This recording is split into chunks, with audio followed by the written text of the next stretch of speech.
Mr. Trump, good morning to you. Good morning.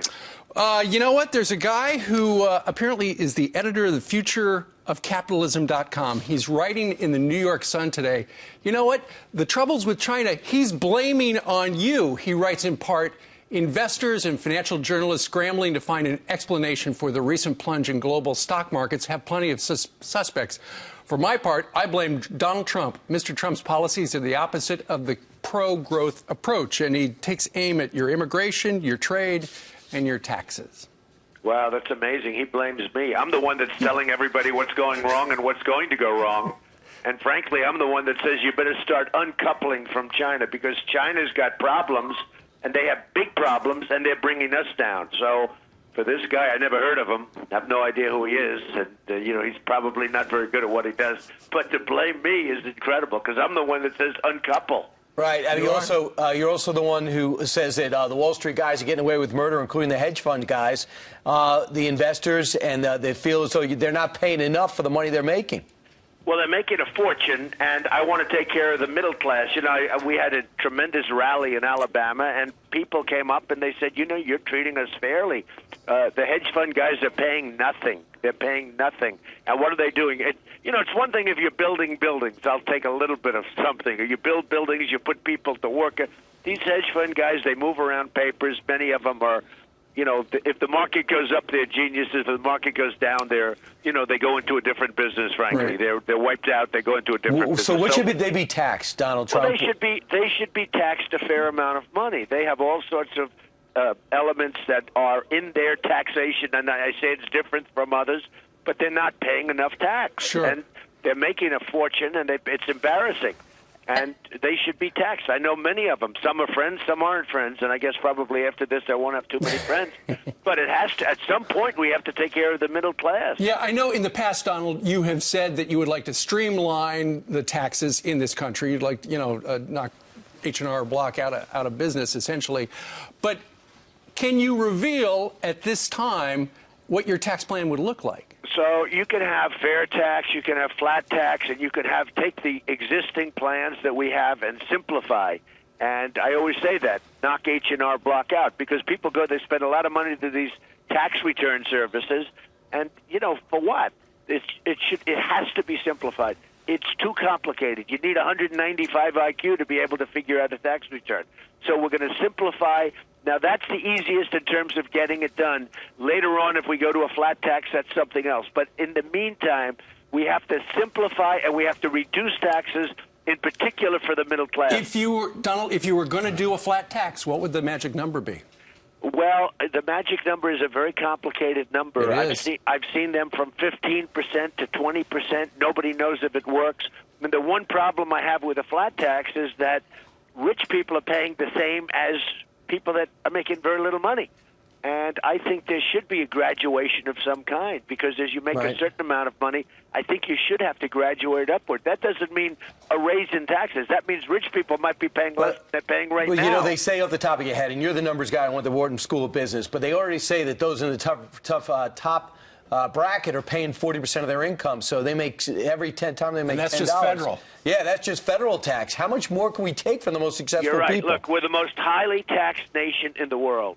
That's why taxes have to go down, business has to come back, jobs have to be back. When these people say Trump, it's sort of interesting, because I've been saying we have to decouple. We have to bring our jobs back from China. So I think he's using my name, based on what I'm seeing, I think he's using my name as sort of a metaphor, not because I'm saying it. He's just saying Trump, because he can't be talking about me. I'm the one that's exactly the opposite of what he's talking about, whoever this person is. That's right. And Donald, you've been able to stay on message about the economy. Hillary Clinton, though, wanting to be the champion for the working class, that message has been muddled because of this email controversy. In fact, she's decided to take a break from her $100,000 home that she's renting in the Hamptons to head to Ohio to start campaigning again. Early, yeah, she's leaving her vacation early. A bit early. Also, buzz over the weekend really growing about Joe Biden possibly tossing his hat in the ring, even meeting with Elizabeth Warren. What do you make of all this? Well, I think something's going to have to happen. And, Hillary is in deep trouble. The email situation is turning out to be worse and worse.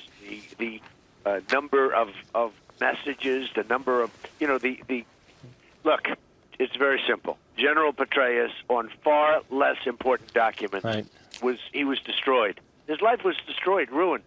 And what he had to go through, for some reason, so far that hasn't come out. But what has come out is the documents were more highly secret. They were more important. There were more of them. It's really General Petraeus on steroids. At some point, I would imagine something has to happen. So I don't know what's going to happen to Hillary.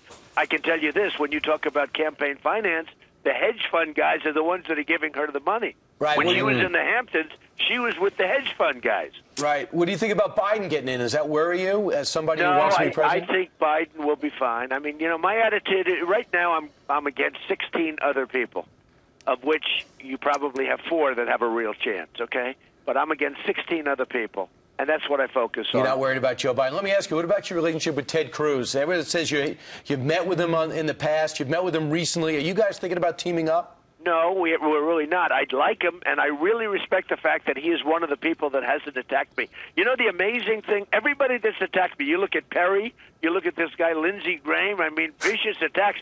They all went down to 0, and now they're getting out of the race. It's one of the greatest honors I've ever had, I think, in my life. Everybody who attacks me goes down to 0. Perry's gone. Lindsey Graham is gone. They're all gone. And they attacked me, and they got a lot of publicity in the attack because it was me. So, and Bush, by the way, attacked me in a very modest way. You know, he's a low-energy person. So when he attacks with low energy. But he's going down. He is. Today, he's going to the border. It's an interesting thing to watch. What do you make of him going down to the border today? I mean, last time you went down to the border, you came back and you said you had talked to a number of the border agents, and then you were able to detail better what the problem is. Well, I think it's great that he's going to the border because I think he'll now find out that it is not an act of love. When the people, he said that people crossing are crossing as an act of love, which came back to haunt him. He will find out it's not an act of love. I was down on the border. It's rough, tough stuff. This is not love. This is other things going on. And I think he'll probably be able to figure that out, maybe. Donald, did you see that video over the weekend of some drug smugglers scaling a border fence between Mexico and Arizona? Did you see this? And what do you make of it? Tell us about how you want to make sure that the border is not as porous, about this wall that you say you're going to get Mexico to pay for and have a door to bring in the good immigrants. How are you going to do that? I did see that, Anna. I thought it was incredible. Actually, I was very impressed with the shape these guys are in. The way they got over that wall was actually incredible, carrying loads of drugs on their back. And when I was there, I saw something that was amazing. The drugs go out and the money comes in. So Mexico is taking in tremendous billions and billions of dollars in drug money. The money goes right out, gets sucked right out of the United States, and the drugs come in. So we get the bad stuff, as usual. We get the bad stuff, they get the good stuff. The money goes right back into Mexico. So you have to build a wall where they can't do that. The way they climbed that wall was actually rather amazing. They're almost like Olympic climbers. But they got over the wall like no trouble. Well, a Trump wall they don't get over. They've had a lot of practice. Donald, I know in the past you have said you are willing to spend up to $1 billion on the campaign. And you have said in public that some lobbyists came up to you and said, I'd like to give you $5 million as a donation. You said no because if you became president, you didn't want to, be beholden to them.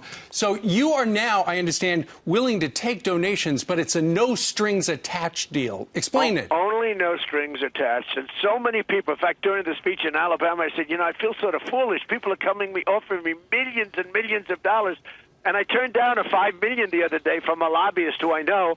But I know him. There's only strings attached with him. And I know many of the people that have given to Bush, they don't give because they like his hair color. They give because only one reason, total strings attached. They want what they want. And I won't do that. But I will accept, I think, from a practical standpoint, I have so many people that are writing in. A woman sent a check for $7.32 the other day with a long letter. It was the cutest thing. I have people sending $10 checks. I have people that want to contribute more, only if there's no strings whatsoever attached. The only strings attached is I want to make America great again. That's the only string because we need it so badly. The country's in such a bad way. You look at China. I've been talking about China for years. Because China's going bad, it's going to bring us down, too, because we're so heavily coupled with China. It's really, look, we are being run by people that don't have a clue. They don't know what they're doing. They're totally incompetent. We've got to stop. Gotcha. Yep. And now the Chinese are impacting our stock market. That's where we started. Donald Trump, thank you very much. We know you got to go run your empire and run for president. Thank you, sir. Thank you very much. Have a great day.